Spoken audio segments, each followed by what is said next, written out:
اگر ہم اس کو یوں کہیں کہ وہ جو استقامت تھا جو قائم کی گئی ان کی جانب سے ایک مثال بنی، وہ اللہ رب العزت پر توکل کے ذریعے سے تھی، اور اس توکل کی بنیاد پر وہ مضبوطی کے ساتھ غزوہ بدر میں کھڑے رہے،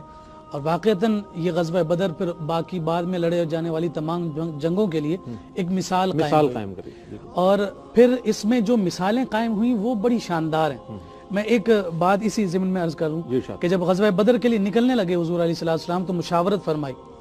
تو حضور علیہ السلام پوچھتے تھے کہ اس بارے میں آپ کی کیا رائے ہے، آپ کی کیا رائے ہے؟ تو جو مہاجر صحابہ تھے وہ بڑھ بڑھ کر حضور علیہ السلام کو اپنا ساتھ دینے کی اور اپنی حمایت کا کھل کر اظہار فرما رہے تھے، مگر ابھی تک انصار میں سے کسی نے ذکر نہیں کیا تھا، اور حضور اسی سبب سے بار بار دریافت کرتے تھے، یہاں تک کہ حضرت سعد بن معاذ رضی اللہ تعالیٰ عنہ سامنے آئے اور عرض کرنے لگے، یا رسول اللہ آپ شاید جو ہے انصار کی جانب سے کسی کلمات کی اور اپنے ساتھ تعاون کی بات سننا چاہتے ہیں؟ تو پھر اس وقت حضرت سعد بن معاذ رضی اللہ تعالیٰ عنہ نے فرمایا تھا کہ آپ اگر حکم دیں گے تو ہم اپنی سواریوں کو دریاؤں میں ڈال دیں گے،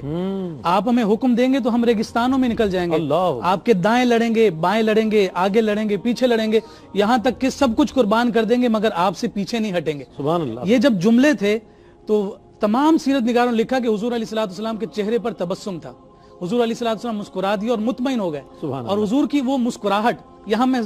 رک کر ایک بات عرض کرنا چاہتا ہوں، حضرت سعد بن معاذ کا وصال اس غزوے میں نہیں ہوا، غزوہ خندق میں ان کو زخم لگا تھا، اس کے بعد آپ کا وصال ہوا۔ حضرت سعد بن معاذ رضی اللہ تعالیٰ عنہ کا جب وصال ہوا تو اس کے بارے میں سیرت نگاروں نے لکھا اہتز العرش لسعد بن معاذ، کہ حضرت سعد بن معاذ کی شہادت پر اللہ رب العزت کا جو آسمان ہے یعنی عرش بھی جو ہے نا اس وقت جھوم رہا تھا۔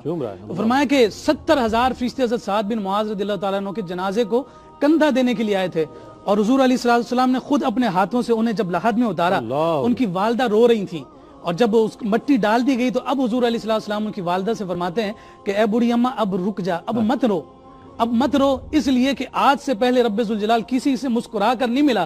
تیرے بیٹے سے رب ذوالجلال نے مسکرا کر ملاقات کی۔ حضور کی مسکراہٹ کا سبب حضرت سعد بن معاذ بنے تھے، جس کا نتیجہ یہ ملا کہ اللہ رب العزت نے یہ انعام عطا فرمایا کہ جنازے کو کندھے بھی فرشتے دے رہے ہیں اور خود رب ذوالجلال اس انداز میں استقبال فرمایا۔ پھر سیدہ عفرہ رضی اللہ تعالی عنہا کا بھی سلسلہ ہمارے ذہن میں رہنا چاہیے کہ یہ وہ ایسی ماں ہے کہ جس کے 7 بچے حضور علیہ السلام کی مدد اور نصرت کے لیے غزوہ بدر کی شرکاء میں شریک ہیں، اور انہی میں سے وہ 2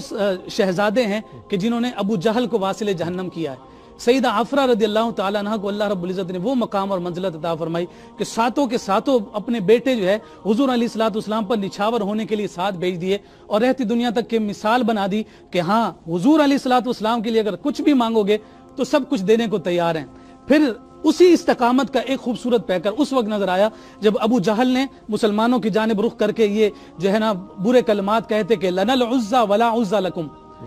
اس نے کہا کہ ہمارے پاس عزا ہے جو ہماری مدد کرے گا،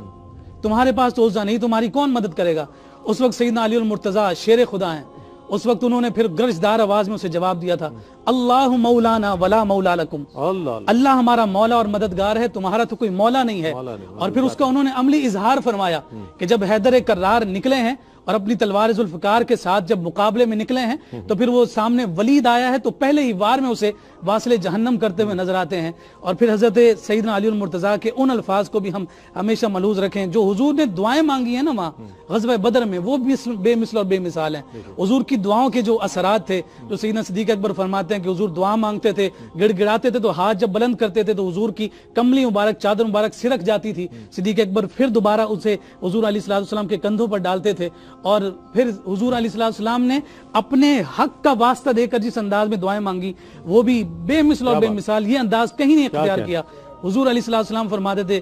اللہم ان تہلک ہذہ العصابۃ لم تعبد فی الارض ابدا، باری تعالیٰ یہ جو 313 کا لشکر ہے جسے 13 سال کی مکۃ المکرمہ کی مشقتیں اور 2 سال کی یہ محنتیں جس کے نتیجے میں یہ خوبصورت ایک کارواں جاری ہوا ہے، اگر آج یہ ختم ہو گئے تو تجھے دنیا پر رب کہنے والا کوئی نہ ہوگا۔ اور پھر جب اللہ رب العزت نے دعا قبول فرمائی تو قرآن نے کہا اذ تستغیثون ربکم،